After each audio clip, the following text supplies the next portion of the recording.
बाबा साहब भीमराव अंबेडकर की बात को अगर 1947 के पहले कांग्रेस के नेता मान लिए होते, यह देश कभी दंगों की विभीषिका में नहीं जूझता। 1987 में यहां पर भी भयंकर दंगा हुआ था, भयंकर दंगा हुआ था, और उस समय दंगों की चपेट में आकर के सैकड़ों लोग मारे गए थे। यह सिलसिला लगातार चलता रहा, क्योंकि कांग्रेस हो या समाजवादी पार्टी, ये दोनों एक ही थैले के चट्टे बट्टे हैं। हमेशा दंगाइयों को प्रोत्साहित करते थे, प्रेरित करते थे। 1987 के दंगे में अगर यहां पीएसी नहीं आती तो यहां दंगाई तमाम दलित बस्तियों में आग लगा देते, लेकिन पीएसी ने ठीक ढंग से निपटने का काम किया। इसलिए हमारी सरकार जब आई तो हमने कैराना में भी पीएसी का एक नई बटालियन की स्थापना की है।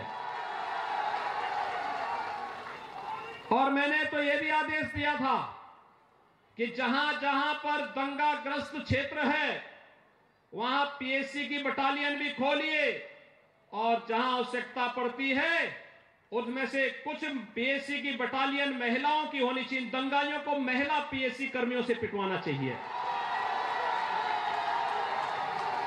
और कुछ जगह तो हम लोग अब एटीएस का सेंटर भी खोल रहे हैं।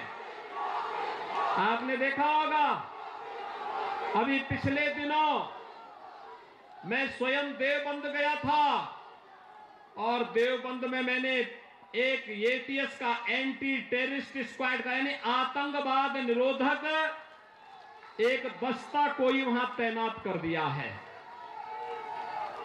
और मैंने कहा जो भारत विरोधी गतिविधियों में लिप्त हो, भारत के आन मान और शान के खिलाफ जो भी दुस्साहस करेगा, उसके लिए फिर पूछने की आवश्यकता नहीं, उसका काम तमाम करने की तैयारी भी कर लीजिए।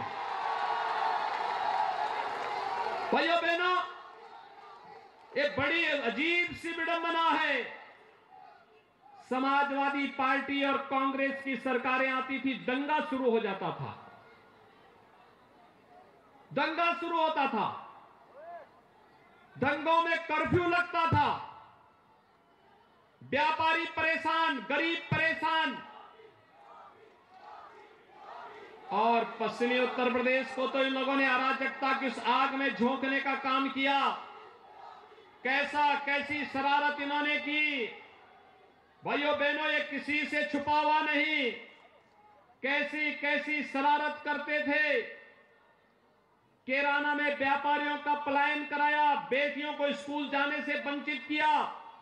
मुजफ्फरनगर का दंगा, मेरठ का दंगा, बुलंदशहर का उपद्रव, बिजनौर का दंगा, सहारनपुर का दंगा, दंगाई दंगा, नाम समाजवादी, सोच परिवारवादी, काम दंगावादी, और ये लोग बेशर्मी के साथ चुनाव में वोट मांगने के लिए आते हैं। ये लोग फिर से चुनाव में वोट मांगने के लिए भी आते हैं। 5 साल में कोई दंगा हुआ? दंगों के नाम पे कहीं कर्फ्यू लगा? आज कर्फ्यू नहीं लगता है, आज तो कावड़ यात्रा निकलती है। कावड़ यात्रा देखी ना? कावड़ यात्रा पिछली सरकार क्यों नहीं निकालती थी? उनको लगता था कि कहीं वोट बैंक उनका खिसक न जाए। मुझे भी जब मैं मुख्यमंत्री बनाया गया तो मुझे भी बताया गया कि कावड़ यात्रा, मैंने कहा कावड़ यात्रा क्यों नहीं निकलेगी? कहा कावड़ यात्रा निकलेंगे, कुछ लोग नाराज होंगे। हमने कहा नाराज हो, लेकिन कावड़ यात्रा निकलेगी। फिर लोगों ने कहा बवाल हो जाएगा। मैंने कहा जिसको अपनी संपत्ति का मोह नहीं, क्योंकि अगर बवाल करेंगे तो संपत्ति जब्त भी करेंगे, अराजकता फैलाएंगे, दंगा करेंगे तो बुलडोजर भी चलेगा। आज देखा होगा प्रदेश में कानून का राज है, हर बेटी स्कूल जा रही है, 5 साल पहले की स्थिति क्या थी? भाइयों बहनों, हम लोगों ने 2017 में कहा था हर बेटी को सुरक्षा देंगे, हर किसान का मान बढ़ाएंगे, सबका साथ, सबके विकास की भावना के साथ कार्य करेंगे। हर कार्य किया। आज मुझे प्रसन्नता होती है, आज जब 5 साल के अपने कार्यकाल के दौरान जनता जनार्दन से मैं अपने विधायकों के लिए और अपने प्रत्याशियों के लिए वोट मांगने के लिए आ रहा हूं, आज मुझे प्रसन्नता होती है कि हमने प्रदेश की बेटियों को एक सुरक्षा का माहौल दिया है। हमने सुरक्षा का माहौल दिया है। हमने हर श्रद्धालु के मान को बढ़ाया है। कांवड़ यात्रा निकाली है, जन्माष्टमी के आयोजन हो सकते हैं, शिवरात्रि हो या नवरात्रि, लक्ष्मी पूजा हो या दुर्गा पूजा, हर कार्यक्रम को कुशलतापूर्वक संपन्न कर सकते हैं। कोई रोक नहीं, कोई विवाद नहीं। हर सबको सम्मान, सबको सुरक्षा। कोरोना कालखंड में तो भाइयों बहनों आपने देखा होगा, कोरोना कालखंड में फ्री में टेस्ट, फ्री में उपचार, फ्री में वैक्सीन। कितने लोगों ने वैक्सीन लिया है? वैक्सीन कितने लोगों ने ले लिया? वैक्सीन सबने ले लिया। एक कोरोना का टीका लगाया है ना, तो हाथ खड़ा करने में क्या दिक्कत आ रही है? कितने लोगों ने इधर, कितने लोगों ने वैक्सीन लिया है? ये वैक्सीन ही सुरक्षा कवच है। वैक्सीन उत्तर प्रदेश में 100% लोगों ने पहली वैक्सीन ले ली है और 75% लोगों ने दूसरी डोज भी ले ली है। मैंने कहा था ना चुनाव 80-20 का होगा, यही 80 बीजेपी के पास आ रहा है। जो लोग वैक्सीन के बारे में गुमराह करते थे, ये वैक्सीन मोदी वैक्सीन है, ये वैक्सीन मोदी वैक्सीन है, नहीं लेंगे, वे झूठे साबित हुए ना। इसी वैक्सीन ने तो जान बचाई है। तीसरी वेव कब आई, कब चली गई, किसी को पता ही नहीं। जो हमारा संकट का साथी होगा, वही हमारा साथी सच्चा होगा। बाकी तो अवसरवादी हैं। और भाइयों बहनों, मैं आप सबसे यही अपील करने के लिए आया हूं, अगर ये वैक्सीन आपकी जान बचा रहा है तो मानो मोदी जी ने 135 करोड़ लोगों की जान को देश के अंदर कोरोना महामारी में बचाया है। और हम सब मोदी जी के साथ खड़े हैं, ये संकल्प हमारा होना चाहिए। और जो लोग इस वैक्सीन के खिलाफ दुष्प्रचार कर रहे थे, उनके मुंह पर जोरदार तमाचा मारना चाहिए अब कि तुम जीवन के साथ खिलवाड़ कर रहे थे। पहले तो दंगों के कारण, कर्फ्यू के कारण लोगों को तबाह किया, दंगों में निर्दोष लोगों को मरवाया, और बाकी जो बचा कुचा था उसमें कोरोना से लोग मरवाना चाहते थे। लेकिन भाइयों बहनों, आज न कर्फ्यू से कोई तबाह होगा, न कोई कोरोना से पस्त होगा, क्योंकि मोदी जी जो हैं और प्रदेश में भारतीय जनता पार्टी की, आपकी डबल इंजन की सरकार जो है।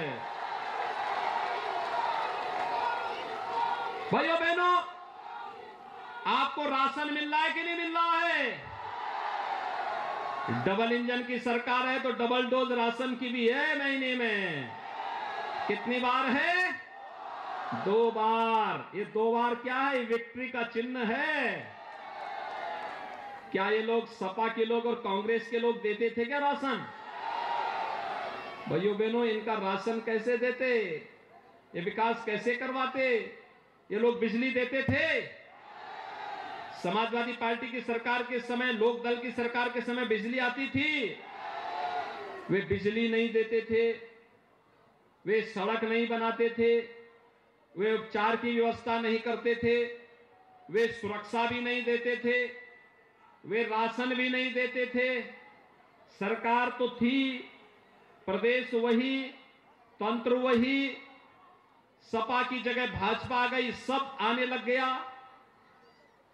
इसका मतलब विकास का पैसा और गरीबों का पैसा पहले इनके इत्र वाले मित्र के घर चला जाता था। कहां जाता था? इत्र वाले मित्र के घर। और इसलिए भाइयों बहनों, हम लोगों को ढूंढना पड़ा था एक ऐसा बुलडोजर जो स्वयं ढूंढ सके इनके इत्र वाले मित्र के घर को, क्योंकि यही पैसा जब निकलेगा इत्र वाले घर के, इनके इत्र वाले मित्र के घर से, मां लक्ष्मी कैद से मुक्त होगी और गरीब को राशन फ्री में मिलता रहेगा, गरीब को बिजली मिलेगी, गरीब को घर मिलेगा, गरीब को शौचालय मिलेगा और गरीब को बिजली का कनेक्शन भी फ्री में मिलेगा और रसोई गैस का कनेक्शन भी फ्री में मिलेगा। और इसी से लोग परेशान हैं, इसी से परेशान हैं। पहले पैसा कहां जाता था? भाइयों बहनों, आज तो मेरठ से दिल्ली की दूरी, आज से 5 साल पहले दिल्ली से मेरठ की दूरी 4 से 5 घंटे लगते थे। आज मात्र 40 मिनट में इस दूरी को आप तय कर सकते हैं। और अभी तो ये एक शुरुआत है, एक रैपिड रेल आ रही है, ऐसी स्पीड से चलेगी कि मात्र 40 मिनट में मेरठ में बैठे और मेरठ से 40 मिनट में दिल्ली। हमने यहां पे एक स्पोर्ट्स विश्वविद्यालय भी दिया है। इस सोमेंद्र तोमर और राजेंद्र अग्रवाल लगातार कहते थे ये विश्वविद्यालय मेरठ में ही बनना है, हमने मेरठ में दे दिया है।